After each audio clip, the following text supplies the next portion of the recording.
saisonnières, ils sont migrateurs, c'est-à-dire qu'ils ne vont pas être sur l'île Rouzic toute l'année, ils seront seulement une petite partie de celle-ci. C'est-à-dire que les premiers vont arriver aux alentours de la fin janvier, aux alentours du 20 janvier en fait, et leur retour va largement s'échelonner sur le temps, ce qui fait que les dernières arriveront à peu près à la fin mai ici. Alors leur départ également va être comme ça, échelonné sur le temps, ce qui fait que les derniers feux de bassin sur l'île Rouzic seront ici à peu près jusqu'à la fin septembre, début octobre. Alors, le reste de l'année, quand ils ne sont pas ici, sur l'île aux oiseaux, ils sont au grand large. En fait, ils vont s'éparpiller de manière très anarchique. Ils vont être présents du nord des Canaries jusqu'à l'ouest du Canada, d'être en mer d'Irlande, au large de l'Écosse. Enfin bref, ils vont vraiment s'éparpiller, ils vont tout simplement suivre les grands courants marins qui, avec eux, brassent les grands bancs de poissons dont ils se nourrissent, comme les harengs, les sardines ou les maquereaux.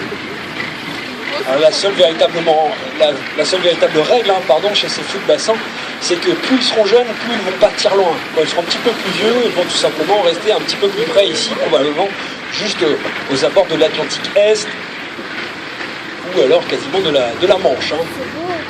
Alors s'ils reviennent ici sur l'île Rouzic, c'est pas par hasard, vous en doutez bien, c'est pour se reproduire. Ils sont actuellement en train de nicher. C'est pour ça qu'on les voit poser là sur leur nid. Et on peut distinguer ces nids assez particuliers là, qui sont une sorte de grandes taupinières là, qui sont faites essentiellement d'algues.